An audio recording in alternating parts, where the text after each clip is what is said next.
دلم را گر به آهنگت نوازی، تو شعرم را عجب خوش می نوازی.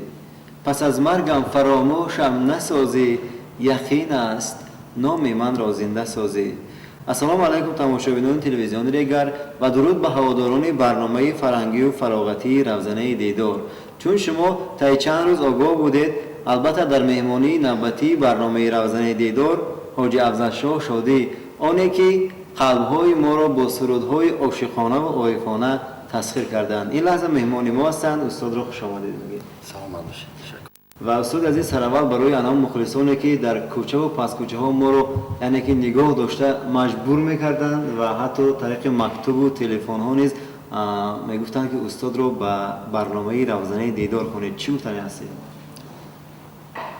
درود و سلام به همه تماشابینان عزیز و افتخار از آن دارم که در ترسونزاده، شهر زیباترین تاجیکستان، شهر بسیار هم با آبرو، یعنی که همین بودجه دولتی ما در همین زواد آلومینی تاجیک تالکو امروز صورت میگیرد و این شهر خیلی دوست دارم.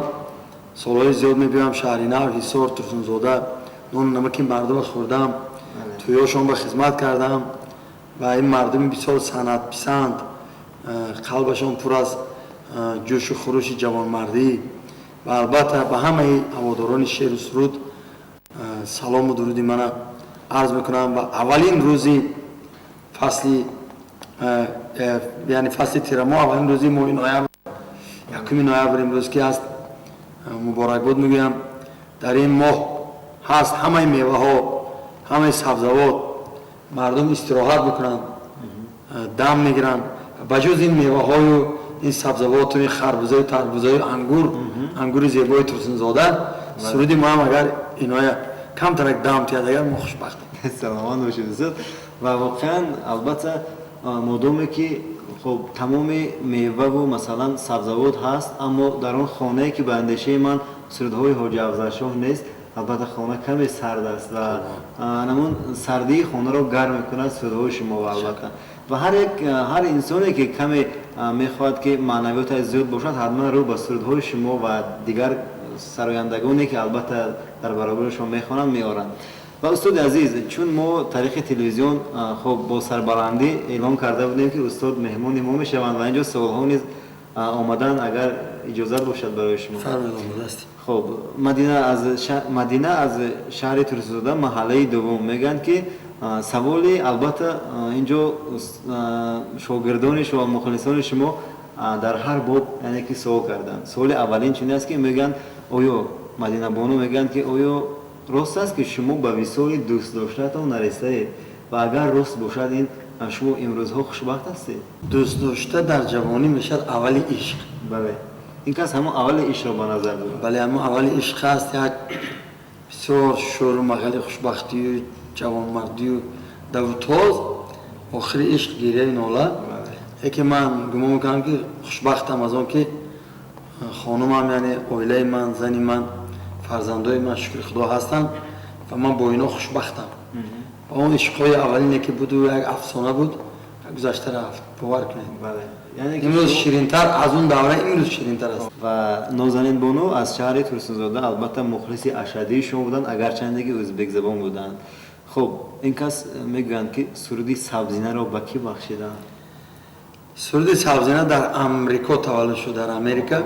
امروز با تقدیر و تقاضای زمان در شهر نیویورک زندگی میکنن. اویلی نورکالایفو، روشل روبینوف، ابرام تولماسوف، همین هنرمندا هستند. اما همین سبزینه در دفتر شعران بود و آهنگ نبسته بودم. وقتی نیویورک رفتیم یک آهنگ خوب پیدا شد و همراه همین دوستای یهودی بخاری همین ثبت کردیم. خیلی سبزینه همه جانکای شیرینه سبزینه گفتم ممکن که با جلوه، با ناز، با نزاکت، با لطافت، با زیبایی خودشون دل ما میکشن، میبرن. دل ما میرد و با گشته میبود در جاش نیست. یعنی که همین لحظه دل شما در کجاست؟ دل ما امروز در مجنون بیدای زیبای همین شهر تماشا کردم، زیبایی همین ترسونزاده تماشا کردم.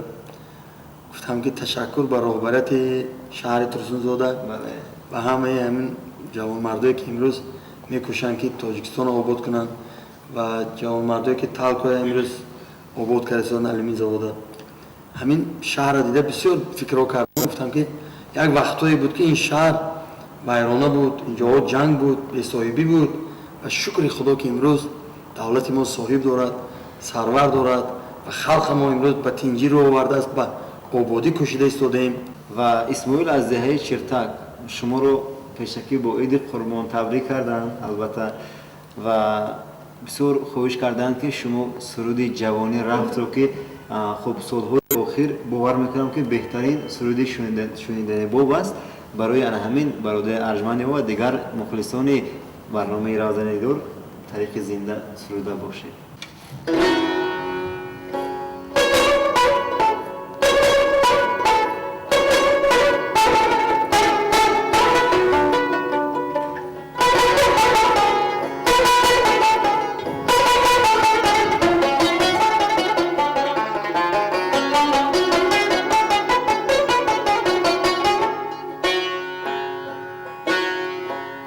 چی سود از زر علا یاری زرافشانی، جوانی رفت چی از لعل ای شوخی بدخشانی، جوانی رفت چی دانا چی زیبا چی جویا بود اما زود، بنادانی به حیرانی به سرسانی،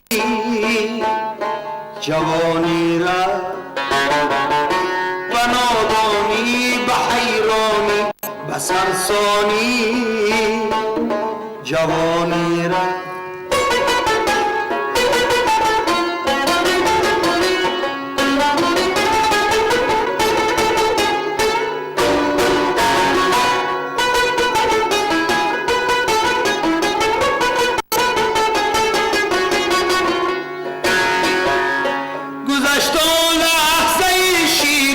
شکست آن کاسه زرین، کجا آن کاسه و آن کاسه گردانی، جوانی رفت بگفتی تلخ و دردی نامه‌هایی سوزناکم را،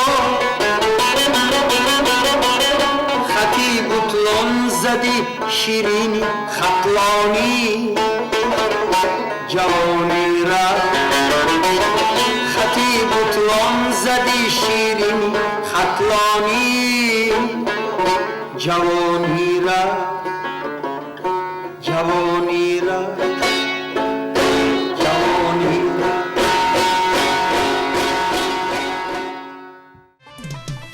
رفتن دیدار و اصلگری دیدار هاست.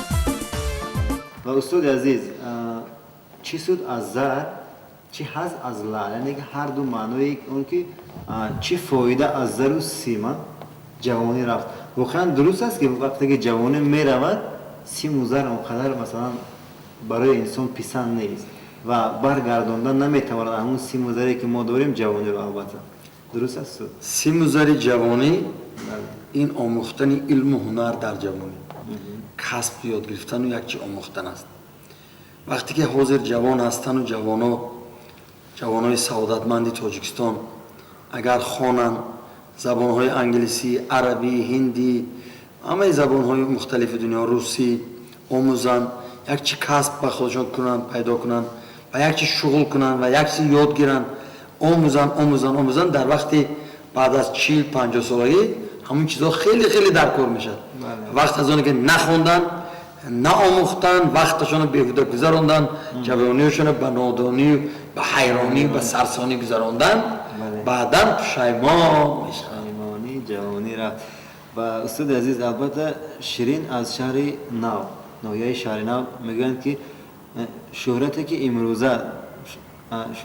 امروز شما به دست آوردید، انیقتر شهرتی که تا امروز شما به دست آوردید شما رو قناعتمند میکند و راضی هستید. میگن من شهرت به دست نآوردم، یعنی احترام مردم، عزت آدمان که سرودی من گوش میکنن، من در همه جا احترام میکنن، حرمت میکنن، نامم میگیرن، یاد میکنن.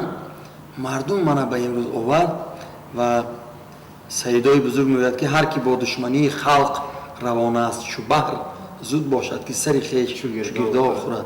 ما برای پیش خلق بچینیم دو قوه بزرگ است در دنیا، یکم خدای بزرگی مهربان، دوم خلق است.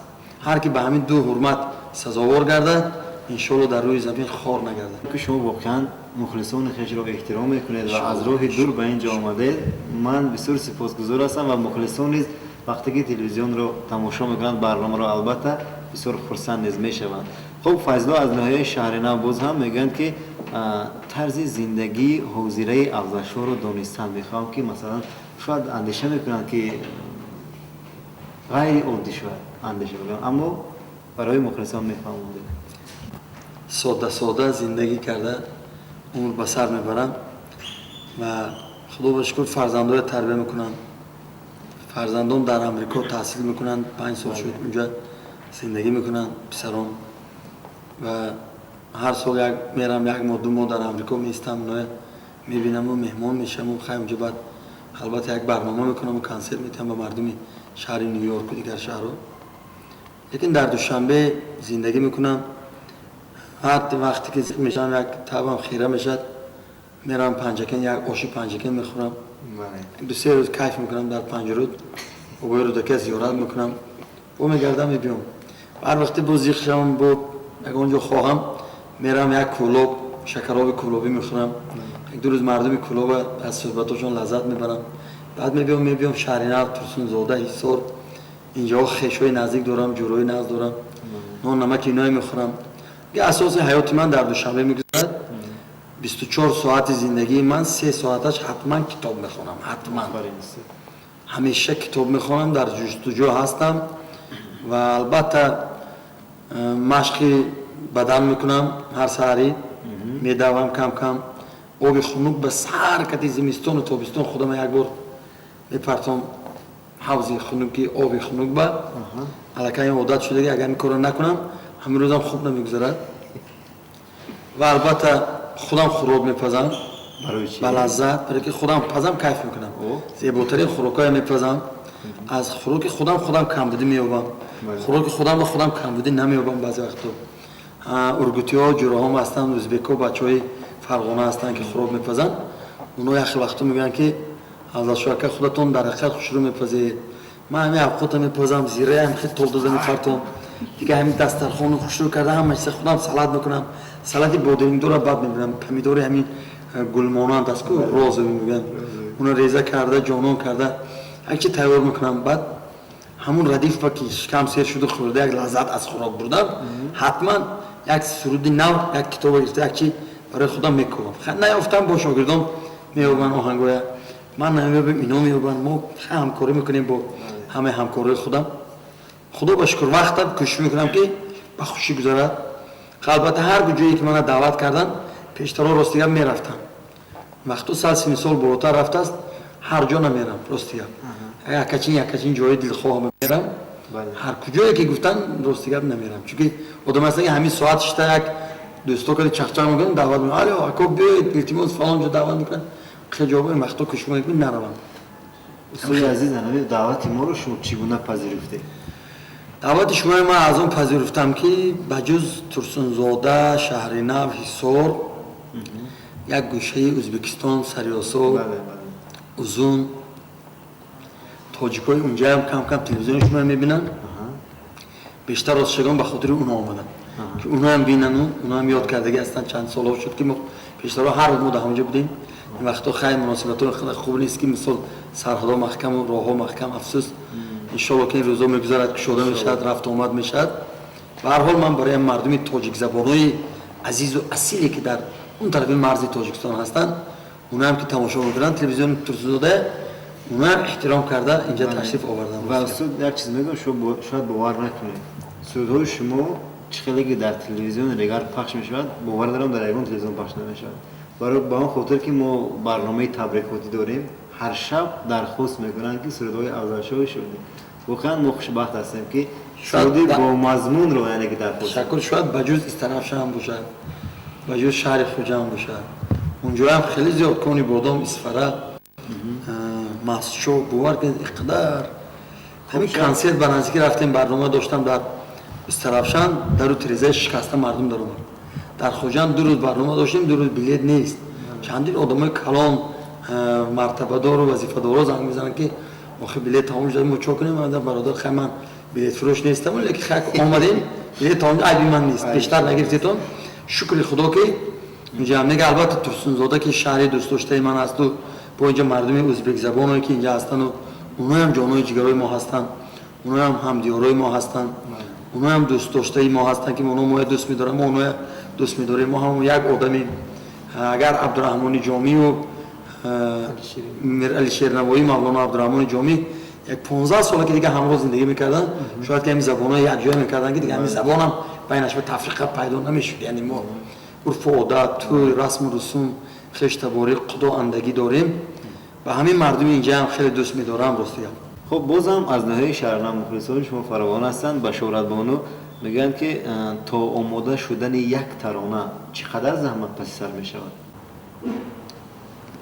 یک خیلی وقتا میشد که یک غزل یک ترانه تیز تیار میکنم جایی میشد که یک غزل یک شعر میگیرم 6 ماه 1 سال 2 سال میکنم دلم میخواستگی آهنگش پیدا کردن نمیتونم و جایی میشد که از همکارم مصلحت میپرسم استادم رجب علی طلبایف اکاردیون نوازی انسامبل ما عبدالحکیم خوجایف مراجان قاسموف یک موزیکانت موسیقیچی بسیار چیرده است عبدالرحمن جان عبدالله فرخ جان خوجایف البته نصرت الله و دیگر هنرمندان موسیقیچی هستند یک شعر میگن برادر همین شعر من نیافتم یکی شما میابیتون که بعد یکی بیاب دلم میخواستگی اونو یافته میتونم و همه مردم خوش میباید لیکن تا آخر ترانه آخر شود زمانه بعضی وقتا اخلش هم هست بله و استاد لایقه را گفتن واقعا کاش که تا آخر ترانه های شما دنیا آخر نباشد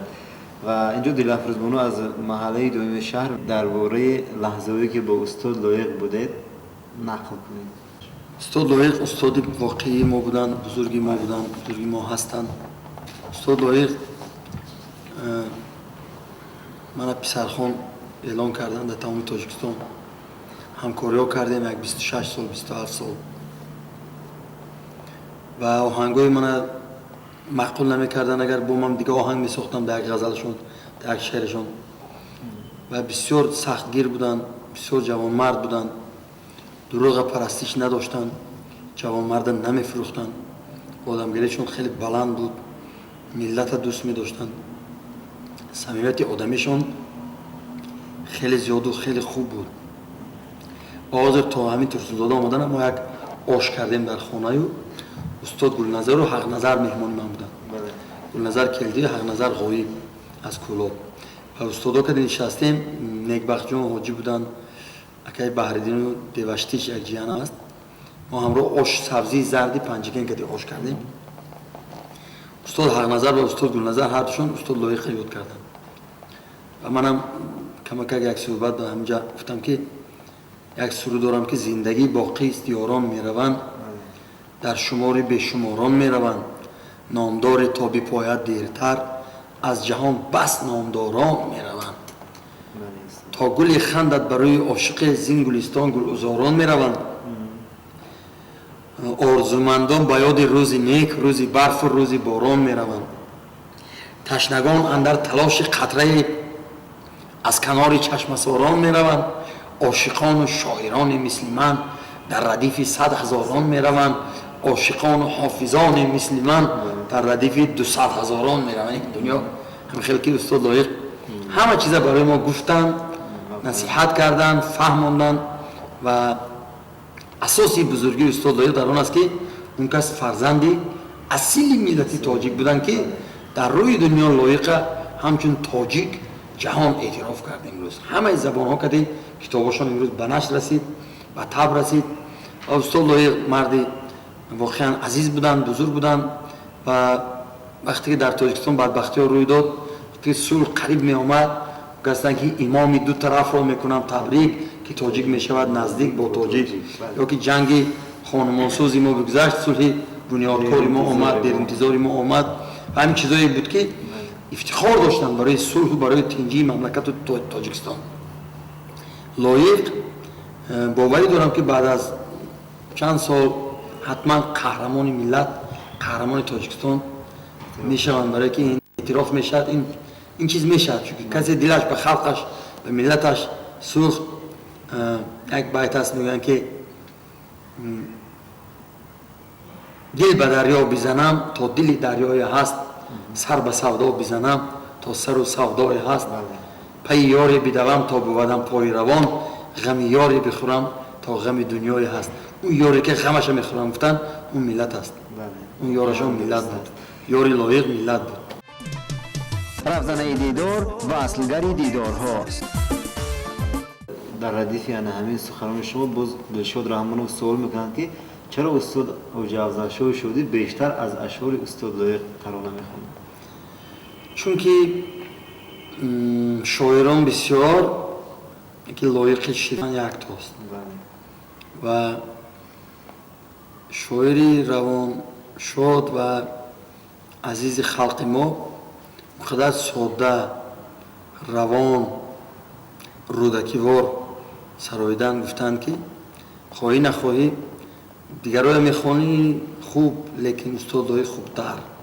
از این لحاظ رو وردیم فقط به استاد و دیگرای هم البته میخوانیم. من از ایجادیات استاد گلنظر، حق نظر غایب، گلرخسار، نظام قاسم، کمال نصرالله، فرزانه، آذرخش، دیگرای من از کلاسیکا شعرهای زیاد آهنگ بسته هم، لیکن به هر حال دل من با دل استاد لایق همجا میتپید.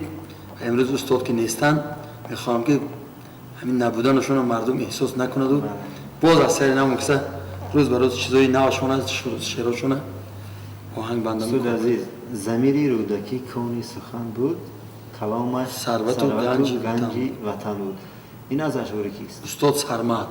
چگونه شعر هستند بنده چشم؟ سرمد یک شاعر خیلی دلداده، یک شاعر بسیار اصیل، یک شاعری که یک سبک خاصی پاک خودش داشت و اینا ببینید میگه که بیمانده گنج دانش را به دنیا و دل یادی وطن علامه سینا، خیالم سبزه خاک مزارش همیشه میکند روی بخارا.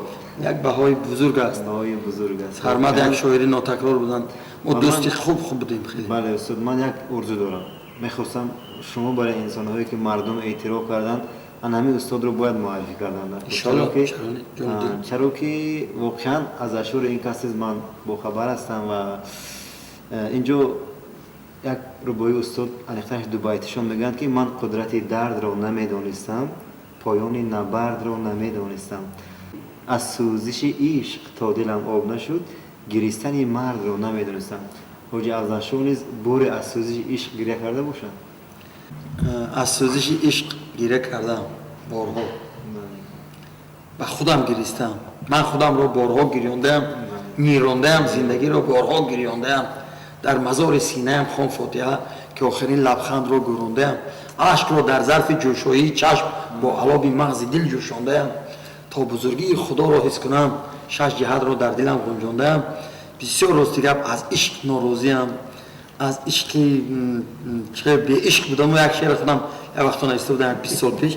به عشق بودم و دمی به تو دل دادم، ناسنجیده و نادیده منزل دادم، در منزل دل خیمه زدی تا آخر، این منزل و این دل و به دل دادم. همون به دلایی که در قدر عشق و عاشقی نمیرسند، اونا باید که نمیدونم بهار نبینن، زیبایی طبیعت نبینن، دریای نبینن، سبزه نبینن، هوای زیبای نبینن، تیر و کمان نبینن.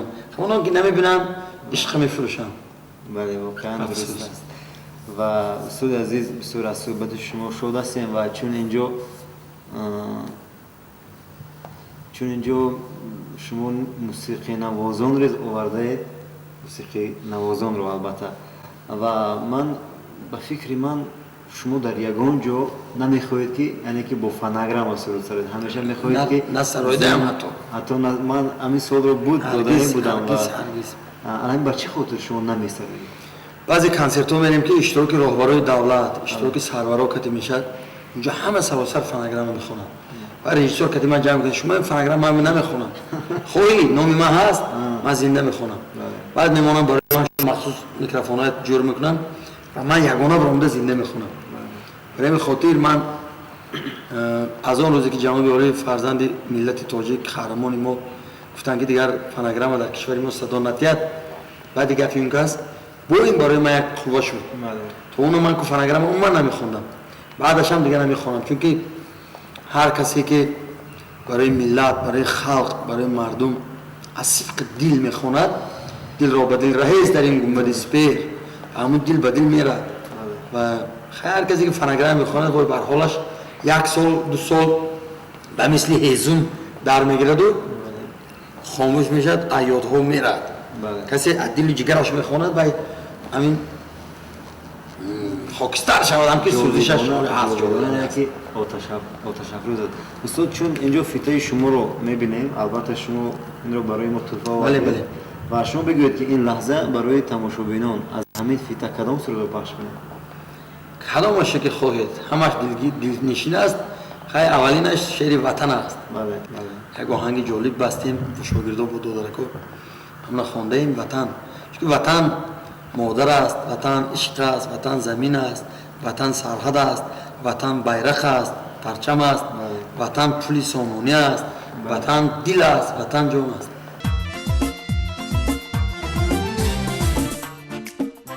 تماشابینان عزیز، این ادامه برنامه روزانه دیدار است و البته در صحبت ما هستند حاجی افضل شودی، سراینده محبوب و به همتای کشور. خب استاد عزیز، سوها اینجا ادامه دارند، دیگر نشد باور میکنم. نه. و سریناز از دهه قرطوق سوال میکنند که شما با کدام مقصد برای صنعت گام نهاده اید؟ و مثل شاعر که از خدا هست و مثل طبیب که سینا از خدا هست، هنر هم صنعت هم همین است که خود به خود خدا خودش تقدیم میکند و صنعت خدا میتید و این یک راه هست که مهنت طلب میکند، زحمت طلب میکند، دانستن در کار، خواندن در کار، عذاب کشیدن در کار، همین پس سر کرده.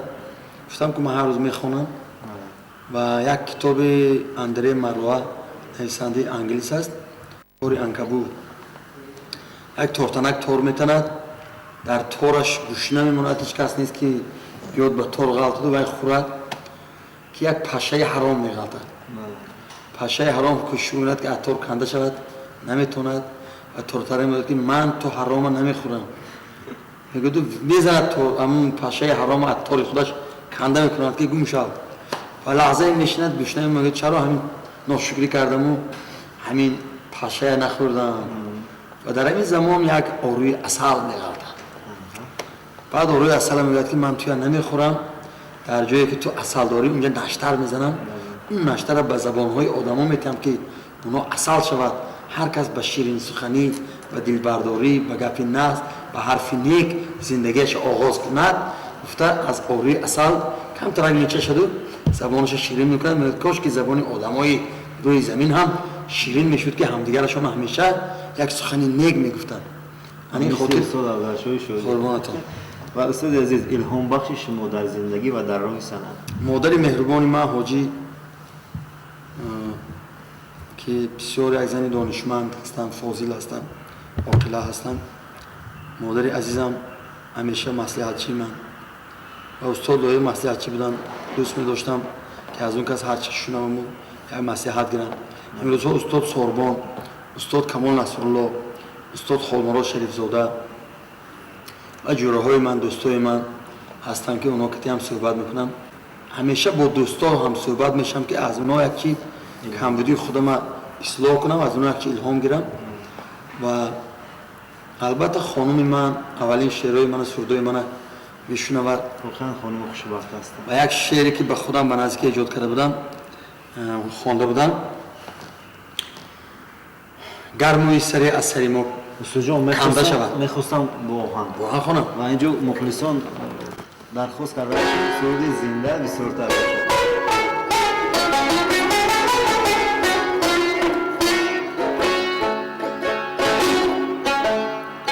گرموی سری از سری ما کنده زیر قدمی هزار یک بنده شد، این رشته که تاری مویست با امری خدا شود یار میگوید الله دلدار میگوید الله هر کجا دیوانه و هوشیار میگوید الله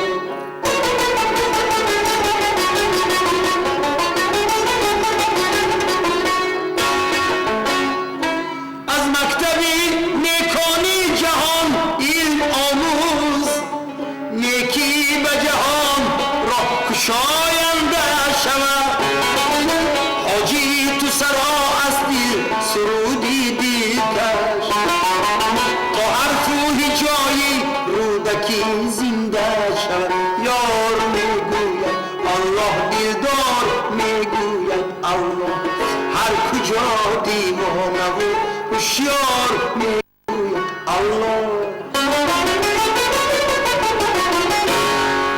زنده باشید استاد و هرگز صداتون خسته نباشد. اگر اینه که صدای شما خسته شد ما نیز خسته خواهیم شد.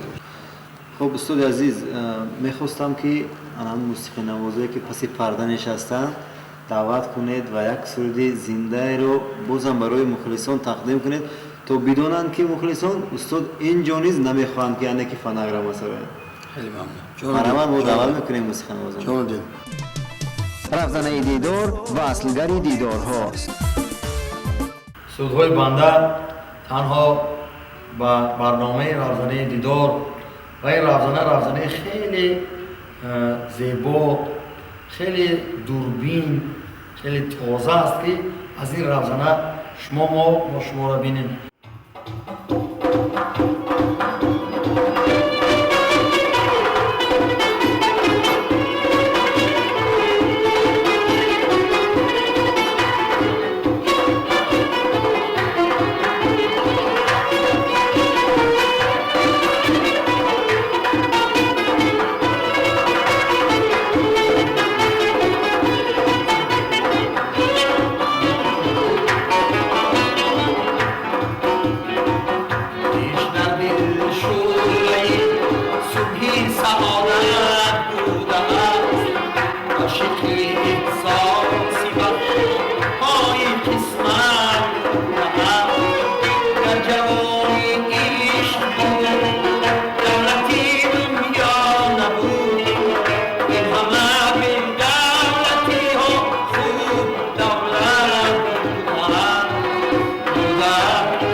دیدار و اصلگری دیدار هاست. استاد عزیز تشکر که واقعا موسیقی نوازان اعلی نواختند و سرود دلچسب رو نیز شما سرودید و آن همین لحظه تماشابینانی که شما رو با یک کمال احترام انیخترش دعوت کرده اینجا شما رو ما مهمان کردیم. شاید انتظار هستند که حاجی افضل شاه برای ما چی تمنا دارد. дар хонаи мо базму тараб ҷо дорад. халқи тоҷикистон тӯю тамошо дорад. дар тӯи шумо афзалшоҳи ҳоҷӣ бигирифта ба даст тору таманно дорад. дар хонаи шумо рӯзу ба рӯз тӯй шавад.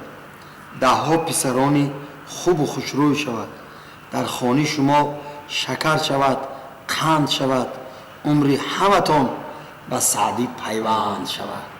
ва дар хонаи шумо рӯзу ба рӯз тӯй шавад. ҳоҷи афзалшоҳ пири сухангӯй шавад. мо доданам кӯҳзод пири сухангӯй шавад. ва ниҳоят ба мардуми азизи турсунзода ва водии ҳисор умуман мегӯям ки ин қадар дилороӣ, ин қадар ту зебоӣ, водии ҳисори ман, мулки зар нисори ман, мулки зар нисори ман, водии ҳисори ман, мулки зар нисори ман, мулки зар нисори ман. ёдгори айниву ин кӯҳсорон зинда бод, шеъри турсунзода ин обшорон зинда бод. ҷашни устод турсунзода 100-солагишон гузашт, 70-солаги устоддорӣ гузашт ва 20-солаги истиқлолияти ватани мо гузашт.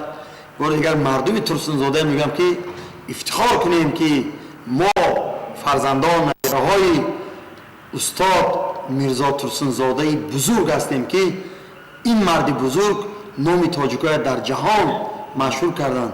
ба ҳамаи мардуми азизи шаҳри турсунзода ва гирду атроф бахту саодат, хушрӯзӣ, хонаободӣ, хушбахтӣ, бадавлатӣ ва ояндаи дурахшонро таманно дорам. як ҷаҳон ташаккур истод. воқеан мухлисон қалбашон лабрез аз шодӣ шуд, лабрез аз суханони тару тозаи ҳоҷи афзалшоҳ шуд ва ман бори дигар шуморо самимона бародарона хушомадид мегӯем. бори дигар ва тамошобинони азиз, ин фарҷоми барномаи фарҳангию фароғатии равзанаи дидор аст ва шумо агар мехоҳед ки чун афзалшоҳи шодӣ саравандае киро дӯст медоред, мо ҳатман даъват мекунем шумо ба мо яъне ки занг занед ва смс фиристед ба рақамҳое ки инҷо мо эълон мекунем. то дидори оянда шуморо ба худои пок месупорем. тансиҳат бошед.